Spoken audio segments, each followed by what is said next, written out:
इस देश का प्रधानमंत्री कायर है, लेकिन उससे ज्यादा वो निर्लज्ज है और बेहद सांप्रदायिक है। इस बात की पुष्टि खुद नरेंद्र मोदी ने आज अपनी चुनावी सभा जो राजस्थान में थी उस दौरान दे दी।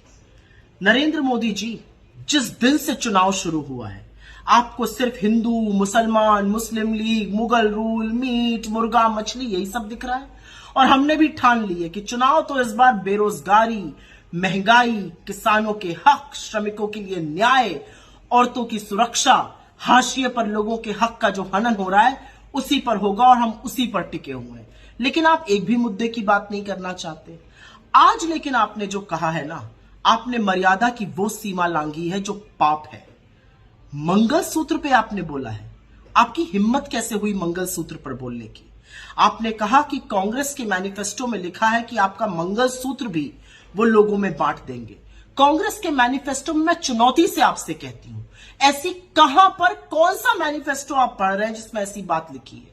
कहां लिखा है कि हम लोगों की संपत्ति लेकर बांट देंगे? किस तरह की बौखलाहट है ये कि आप निरंतर झूठ बोल रहे हैं। एक संप्रदाय को लेकर झूठ बोलते हैं, हमारे मैनिफेस्टो को लेकर झूठ बोलते हैं। अब इतने बेतुके झूठ बोलने लगे हैं कि लोगों को आपके मानसिक संतुलन पर सवाल उठाना पड़ रहा है।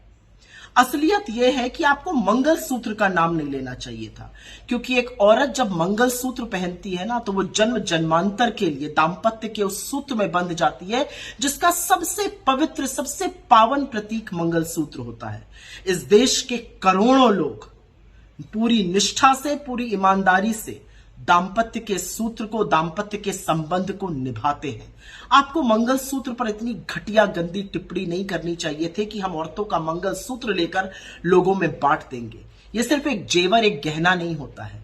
यह दाम्पत्य का वो प्रतीक है जो औरत धारण करती है और पूरी निष्ठा से उस धर्म को निभाती है। आप भले इसको ना समझिए, लेकिन इस देश के करोड़ों महिलाओं का, करोड़ों विहताओं का आपने आज घोर अपमान किया है और आपको माफी मांगनी चाहिए। अपने 10 साल के शासन काल में आपने किसानों का, श्रमिकों का, युवाओं के खिलाफ, महिलाओं के खिलाफ, हाशिए पर रहे लोगों के खिलाफ जो षड्यंत्र किया है उसके अंत का वक्त आ गया और चुन चुनकर वोट के माध्यम से आपसे हिसाब लिया जाएगा। कांग्रेस के मैनिफेस्टो में बिल्कुल जातिगत जनगणना की बात है और हम डंके की चोट पर कहते हैं कि पिछड़े, दलितों, वंचितों, शोषितों, आदिवासियों के साथ साथ सामान्य वर्ग के, सामान्य कास्ट के, ठाकुर ब्राह्मण जैसी कास्ट के भी उन गरीब लोगों के साथ न्याय होना चाहिए जो समाज के हाशिए पर है। असल में तो लोगों की जेब पर डाका आपने डाला, लूटा खसोटा आपने, लोगों से जबरन वसूली करके अपने मित्रों की जेबें, उनकी तिजोरियां आपने भरी और अब आप निहायत ही घटिया बात करने पर उतारू हो गए। अरे थोड़ा तो बोलने से पहले सोचा करिए कि आप इस देश के प्रधानमंत्री। आज पूरा देश स्तब्ध है कि एक चुना हुआ प्रधानमंत्री ये कह कैसे सकता है, लेकिन इसी देश ने चुना भी तो आप ही को है। खैर, अब समझ में आ गया है, बस थोड़े ही दिनों की बात है। लेकिन जाते जाते ऐसी बात मत कीजिए कि पूरा देश पानी पी पी कर आपके शब्दों को, आपके बयानों को और आपकी घिनौनी गंदी सोच को कोसे। वही हो रहा है आज।